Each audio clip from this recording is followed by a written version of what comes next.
Hello there, you're tuning in to Nightline with me, Anita Wu. The headlines. Police warn strict action against those spreading classified information. And Cabinet agrees to allow motorcycle ride-hailing service Gojek to operate in Malaysia.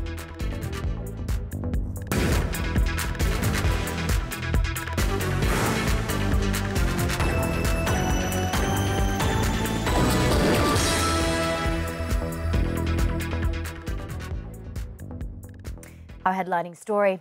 Police have issued a warning to the public not to share any information classified as official secrets which they received from others. Anyone caught revealing confidential official documents or in possession of them faces fines of up to 1 million ringgit or a year's jail or both. PDRM's head of corporate communication, Dato' Asmawati Ahmad, said in a statement, it has detected the spread of official information classified as secret that was shared and spread through WhatsApp. This came after an internal police memo that issued a directive to its contingents nationwide to bar Muslim preacher Dr. Zakir Naik from giving public talks, was spread on social media and messaging applications on Tuesday. The case is now being investigated under the Penal Code, and those with information on the case are urged to come forward to help identify the source of the leak. The solution for the problem in the No more warnings will be given to those who try to incite racial and religious sensitivities. Inspector General of Police Dato' Sri Abdul Hamid Badur said those involved, including political leaders, will be investigated and arrested immediately. The IGP added many had been led astray by certain agendas created by irresponsible parties to create unhealthy situations in the country. He urged the public not to act recklessly and emotionally, including sharing unconfirmed news, racist videos, as well as insulting the country's leaders on social media. He also called on political leaders to be more responsible and not issue statements without thinking.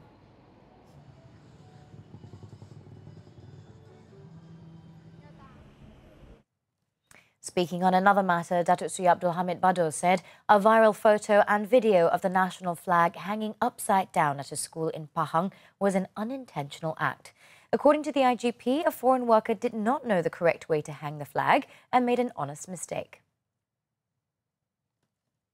The photo and video of the Jalur Gemilang hanging outside the school fence had gone viral since it was posted on social media on Saturday. The IGP added the act was not meant to cause embarrassment nor serve as a protest. He then called on all parties to not make baseless statements nor exploit the situation without understanding the facts. Meanwhile, police said another photo of the Jalur Gemilang, which was also flying upside down outside the Seremban Police Headquarters, was an old photo from 2016. District Police Chief ACP Muhammad Said Ibrahim said it was rectified immediately as soon as it happened back then. He warned that police will take action under the Communications and Multimedia Act against those who recirculated the photo. Following the incident, University Science Malaysia, USM, has also issued a statement that they do not have a staff named Raouf Lin, supposedly a professor working with them. Earlier, a bogus message went viral on WhatsApp as well as Facebook, highlighting an explanation from the non-existent professor that the flags flying upside down was a sign of racial fights that would break out. Also attached to it were old photos of several incidents where the national flag was flown upside down. The government has agreed in principle to the proposed motorcycle ride-hailing service Gojek being implemented in the country. Entrepreneur Development Minister Dato' Sri Mohammad Rizwan Yusof said the Cabinet at its weekly meeting on Wednesday decided that a law review should be made before the service could be implemented.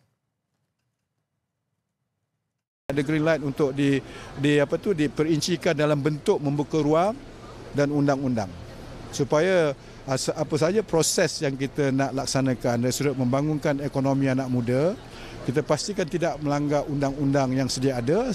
Sekiranya terpaksa kita melonggarkan atau mewujudkan undang baru-baru, kita akan kaji dan KBS dengan MOT kena kaji dan bawa satu tahap secepat mungkin untuk Jemaah Menteri bersetuju.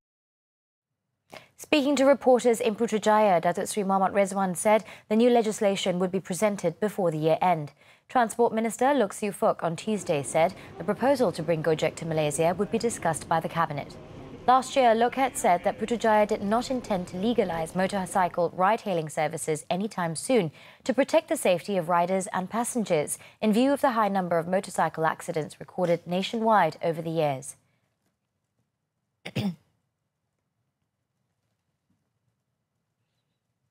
There is no profit element for any insurance companies through My Salam. The Finance Ministry on Wednesday refuted any claims that the My Salam health protection scheme is for insurance companies to reap large profits. In a statement, the ministry said that any remaining unclaimed premium paid to the Takaful company and accrued interest from savings would be fully reimbursed to the My Salam Trust Fund. The ministry was responding to an opinion article which questioned the scheme as a get-rich-quick scheme. The MOF also said that this health protection scheme is a non-profit Takaful scheme and it is offered by the government for eligible recipients from the B40 group, benefiting approximately 3.8 million individuals. It added that the Finance Ministry and BNM have undertaken comprehensive studies and assessments to ensure that My Salam is wholly beneficial to the people.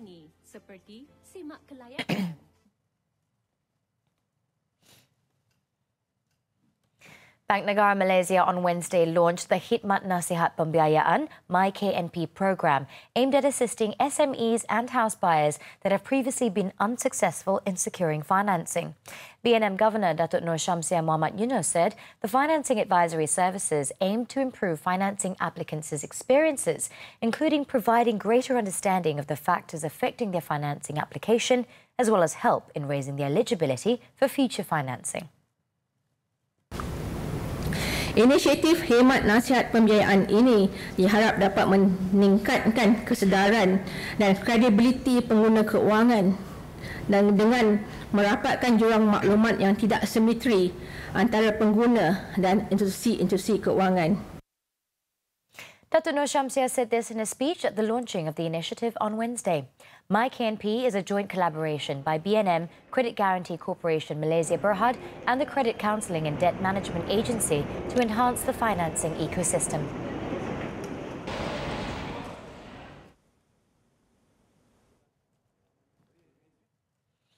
At the event, Datuk Nur Syamsiah also announced that Malaysian households earning less than 4,360 ringgit monthly can soon have access to BNM's 1 billion ringgit fund for affordable homes to finance their first home that costs less than 300,000 ringgit. She said Bank Negara has expanded the fund's eligibility criteria, in which maximum monthly household income will be increased to 4,360 ringgit from 2,300 ringgit previously, and maximum property price to 300,000 ringgit from 150,000 ringgit. Kedua, meningkatkan had harga maksimum rumah layak dibiayai dari RM150,000 kepada RM300,000 selaras dengan definisi harga rumah mampu bilik dalam dasar perumahan mampu bilik negara. She said the enhancements will take effect on September 1st. She added the initiative was the central bank's measure to assist a larger targeted group to own their first home. The scheme, launched in January, was expected to benefit first-time home owners who otherwise would not be able to afford a home due to financial constraints and loan eligibility.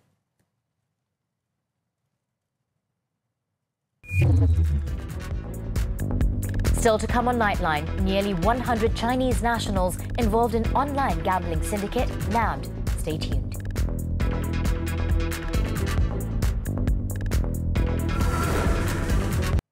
Welcome back. Still on Nightline. The Daesh militant group is believed to have adopted a new tactic in launching attacks in the Southeast Asian region.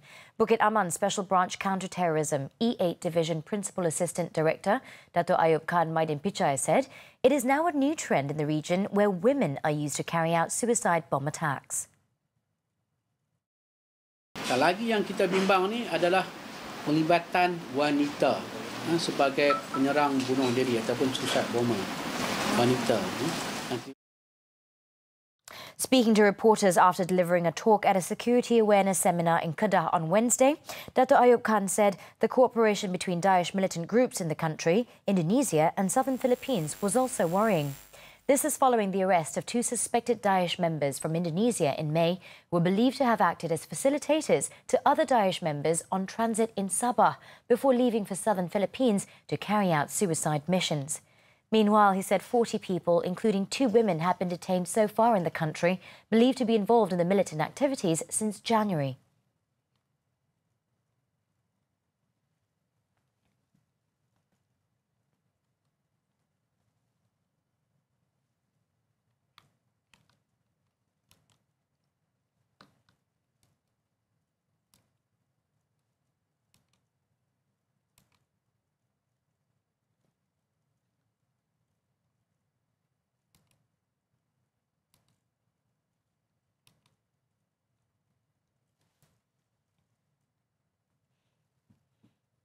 Police on Wednesday detained 98 Chinese nationals during raids at 4 bungalows in Kuala Lumpur, believed to be operation centres for online gambling. The syndicate was believed to be active since early last year, raking in a profit of more than 72,000 ringgit daily. Bukit Aman Secret Society's Gambling and Vice D7 Division Assistant Director, ACP Muhammad Heze Hussein, led the crackdown operation dubbed Ops Dadu, which was conducted simultaneously at all the premises at 10:30 a.m. It was believed that the foreigners were working for the syndicate, which targeted the people in China for their online gambling activities. Dapati bahawa ia melibatkan ada sindiket, kita akan ke arah pencegahan, undang-undang pencegahan di bawah POKA. Dan kita akan juga ambil tindakan di bawah undang-undang amlah untuk menyita harta ataupun apa-apa yang patut. Police also seized 66 laptops, 23 personal computers, 555 smartphones and 11 modems in the raids. All those detained, aged 19 to 65, including 15 women, were found to have entered Malaysia using social visit passes. They were later taken to the Brickfields Police Headquarters for further action.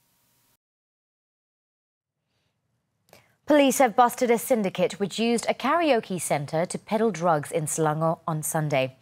During the operation, authorities said it also seized various types of narcotics worth over 463,000 ringgit. 4 individuals were also arrested in the raid, including an e-hailing driver who led the police to a condominium in Setia Alam where the drugs were stored. According to the police, the syndicate had been distributing drugs at the entertainment outlet in Batu Tiga Lama, Klang, since 4 months ago. Those arrested included 2 female attendants of the premises and a man believed to be a runner for the syndicate in the area. Some 15,000 ecstasy and Eramin 5 pills, as well as 500 grams of ketamine, were seized in the raid conducted by the State Narcotics Crime Investigation Department. Meanwhile, another man was arrested in a separate raid in Petaling Jaya for drug-related activities on Monday. The 39-year-old suspect, believed to be a drug supplier, was arrested at a condominium unit in Bandar Utama. Over 200,000 ringgit worth of drugs were seized in the operation carried out by District Police Headquarters. All those detained have been remanded to facilitate investigations under the Dangerous Drugs Act 1952. The suspect involved in a fatal road rage incident near the Bangi exit recently is expected to be charged with murder on Thursday. Selangor Deputy Police Chief Dato' Abdul Rashid Abdul Wahab said the 40-year-old man will be taken to the Kajang Court complex to face the charge. The incident, which took place on August 10th, started out as a fender bender between Syed Muhammad Daniel and the suspect near the Sungai Besi Toll Plaza. Both vehicles were then involved in a chase before the drivers stopped and a fight ensued between them. It was alleged that Syed Muhammad Daniel then took a baseball bat from his car and began swinging it at the front of the suspect's car. The suspect then allegedly accelerated his car, which hit Syed Muhammad Daniel, before pinning him between the vehicle and the road divider. Still in Selangor, a manager of a landscape company was arrested after he crashed his car into a fast food outlet in Kota Damansara on Tuesday. In the 6 p.m. incident, the 60-year-old suspect was found to have driven under the influence of alcohol, resulting in him crashing his Mercedes-Benz into the Burger King outlet. Petaling Jaya Police Chief Assistant Commissioner Muhammad Zani Cik Din said initial investigations found that the vehicle skidded and ran over a pedestrian and 2 motorcycles parked at the location. The crash also damaged the wall, tables and chairs outside the premises. The case is being investigated under the Road Transport Act 1987.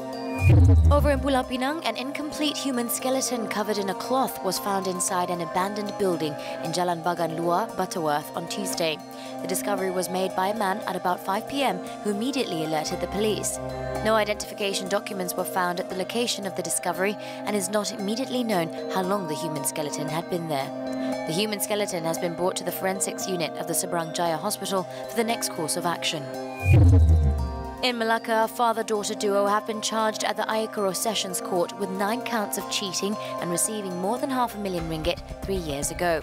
The accused, 54-year-old Ko Pui Lai, and his 30-year-old daughter Ko Sing Yi, however, pleaded not guilty to all the charges.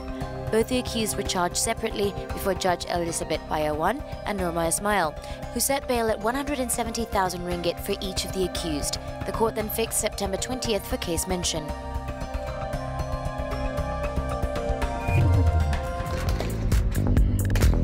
Coming up, Indonesia's Papua hit by fresh unrest. The details right when we return. Stay tuned.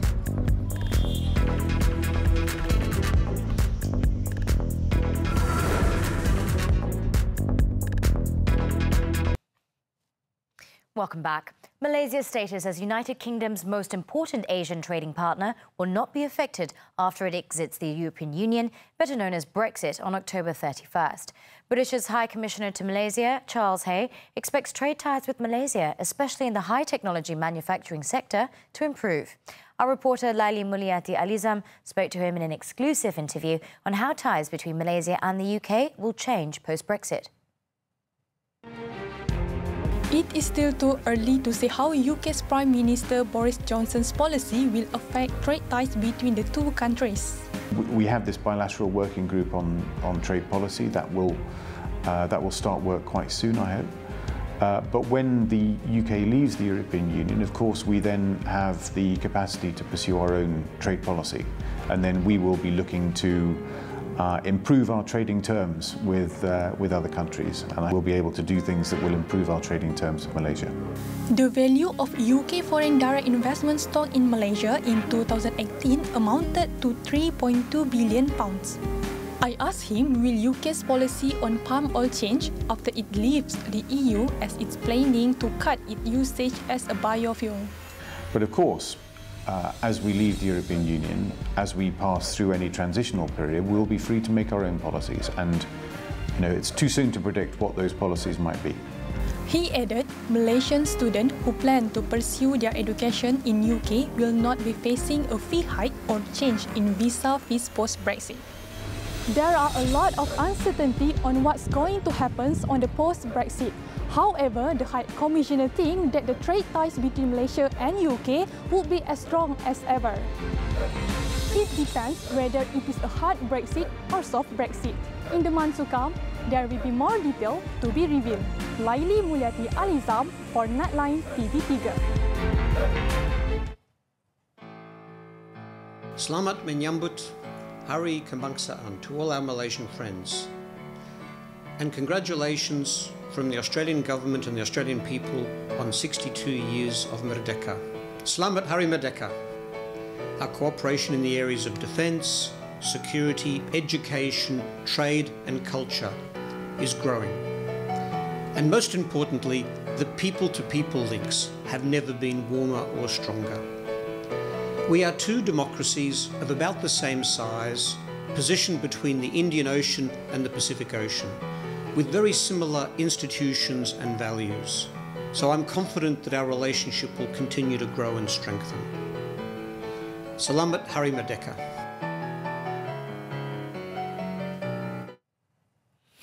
Indonesia's Papua has been hit by fresh unrest on Wednesday as more than 1,000 security personnel were sent to the restive region after violent protests that saw buildings torched and street battles between police and demonstrators.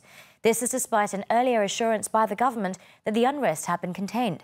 According to officials, more than 1,000 people protested in the streets of Timika City, where demonstrators were seen throwing rocks at police and trying to rip down a fence surrounding the local parliament building. There were also demonstrations in the town of Fakfak on the western edge of the island. The crowd, however, began to disperse as riot police fired warning shots into the air.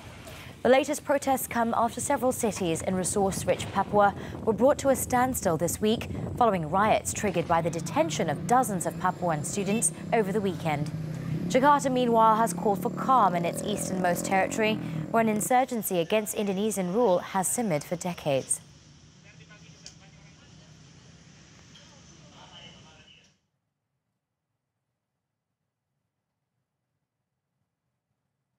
Monsoon rains have hammered several states in northern India, with over 40 people killed in floods and landslides in recent days, and more than 350 people killed across the country during this monsoon season.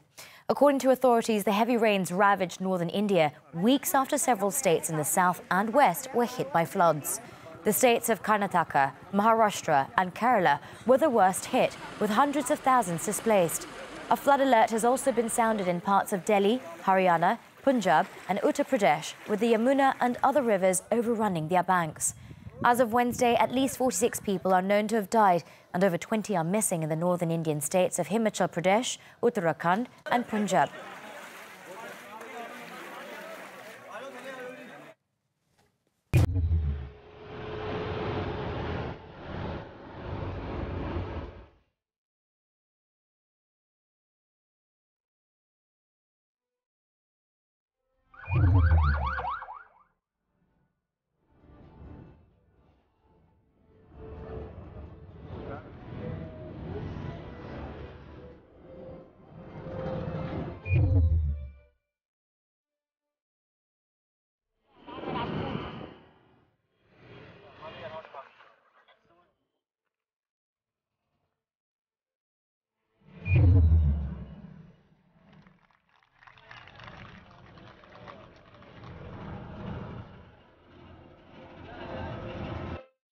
Meanwhile, Premier League team Terengganu FC2 comes back to win in the Challenge Cup competition after overcoming Selangor United 3-2 in the Group B action at the Selayang Municipal Council Stadium on Wednesday. Former national striker Muhammad Ashari Samsudin placed the visiting team ahead in the 17th minute. Muhammad Ashari scored his second goal 2 minutes later through a curving kick in the penalty box. The host team got its act together and scored its first goal through Muhammad Aizrul Ashraf Nur Effendi in the 20th minute, before Nur Shamil Abdul Ghani equalised in the 41st minute. When the match appeared to end with a draw, Bruno Suzuki emerged as TFC2's hero, scoring the winning goal in the 84th minute, and the result remained until the final whistle.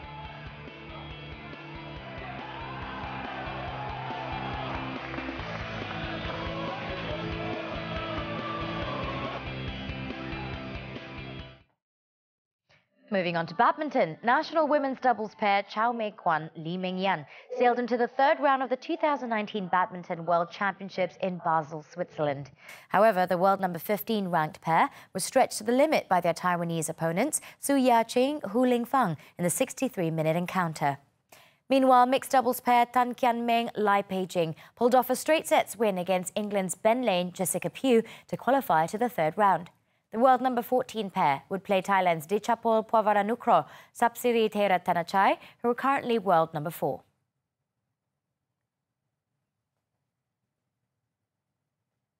Looks like that sports item wraps up Nightline this time around. But before we leave, let's have a look at Gamescom as it opens its doors to the public in Cologne, Germany, where hundreds of thousands of gaming fanatics are expected to attend this year's video game trade fair.